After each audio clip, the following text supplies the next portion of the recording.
Hi friends, welcome to Hema cooking vlogs అండి. అందరూ ఎలా ఉన్నారు? బాగున్నారా? అందరికీ ముందుగా నమస్కారం అండి. సో నేను ఇవాళ అయితే సున్నుండలు అయితే చేసి చూపించబోతున్నాను. ట్రెడిషనల్ వంటకం అయితే చేసి చూపించబోతున్నాను. రాని వాళ్ళు కూడా చాలా చాలా ఈజీగా చేసేసుకోవచ్చు అండి. ఈ రెసిపీ అయితే టేస్టీ అండ్ ఈజీ రెసిపీ చేసి చూపించబోతున్నాను. సో చాలా చాలా బాగుంటుంది. టేస్ట్ అయితే నెక్స్ట్ లెవెల్లో ఉంటుందండి. సో ఆరోగ్యానికి ఎంతో మేలు చేసే ఈ సున్నుండలు మన ఇంట్లోనే చాలా ఈజీగా చేసేసుకోవచ్చు అండి. సో మరి ఎలా చేయాలో చూసేద్దాం. ప్రాసెస్లోకి అయితే వెళ్ళిపోదాం. వీడియో కూడా ఎక్కడ స్కిప్ చేయకుండా ఎండింగ్ వరకు చూసేసేయండి. మరి ప్రాసెస్లోకి అయితే వెళ్ళిపోదాం. ముందుగా స్టవ్ ఆన్ చేసి కళాయి పెట్టుకొని 1 టీ స్పూన్ అయితే గీ యాడ్ చేసుకుందామండి. యాడ్ చేసుకొని 1 కప్పు మినపప్పు అయితే యాడ్ చేసుకుంటున్నాను. పొట్టు మినపప్పు అయితే యాడ్ చేసుకోవాలి. సో లో టు మీడియం ఫ్లేమ్ అడ్జస్ట్ చేసుకుంటూ దోరగా వేయించేసుకోవాలండి.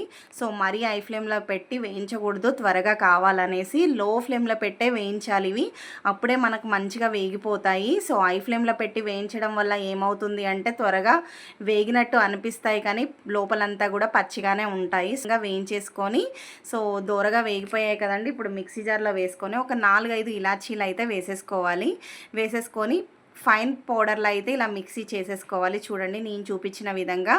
ఆ తర్వాత 1/2 కప్పు బెల్లం పౌడర్ అయితే యాడ్ చేసుకుంటున్నానండి నేను. సో వేసేసి మళ్ళీ ఒక్కసారి ఫైన్ పౌడర్లా చేసేసుకోవాలి. మొత్తం అంతా కూడా కలిసిపోతుంది చూడండి ఈ విధంగా. సో ఆ తర్వాత మనం సున్నుండలోకి వేయడానికి గీనైతే వేడి చేసుకుందాము. సో నేను ఇంట్లో ప్రిపేర్ చేసిన గీ అండి ఇది. సో ఇది వేడి చేసుకొని ఒక బేషన్లో ఆ పౌడర్ అంతా కూడా యాడ్ చేసుకొని ఆ తర్వాత గీ కూడా యాడ్ చేసుకోవాలండి. గీ యాడ్ చేసుకొని మొత్తం కూడా మంచిగా కలిసేటట్టు కలుపుకోవాలి. సో అడ్జస్ట్ చేసుకుంటూ కలపాలి. సో ఎక్కువ కాకుండా తక్కువ కాకుండా సో మనం అడ్జస్ట్ చేసుకుంటూ కలుపుకున్నామంటే ఉండలు మంచిగా వస్తాయి. చూడండి ఈ విధంగా.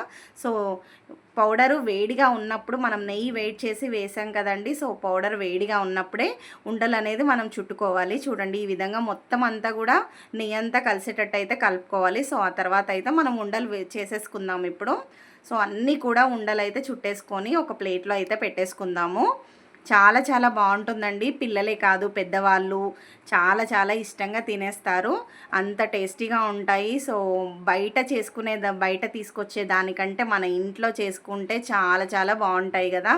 మరి ఇంకెందుకు ఆలస్యం, మీరు కూడా ట్రై చేయండి. కామెంట్లో ఎలా వచ్చిందో చెప్పండి. సో సున్నుండలు అయితే మొత్తం అన్నీ కూడా ఇలా ఉండలు అయితే చుట్టుకొని ఒక ప్లేట్లో అయితే పెట్టేసుకోవాలండి. పెట్టుకున్న తర్వాత 1/2 అవర్ ఆర్ 1 అవర్ ఫ్యాన్ గాలి కింద పెట్టేసేయాలండి. అప్పుడైతే ఎంతో రుచికరమైన సున్నుండలు నోట్లో వేసుకుంటే కరిగిపోయే సున్నుండలు అయితే రెడీ అయిపోతాయి ఫ్రెండ్స్. ఇంకా నా వీడియో మీకు నచ్చినట్టయితే లైక్ చేయండి, షేర్ చేయండి, సబ్స్క్రైబ్ చేసుకోండి. Thanks for watching. By bye friends.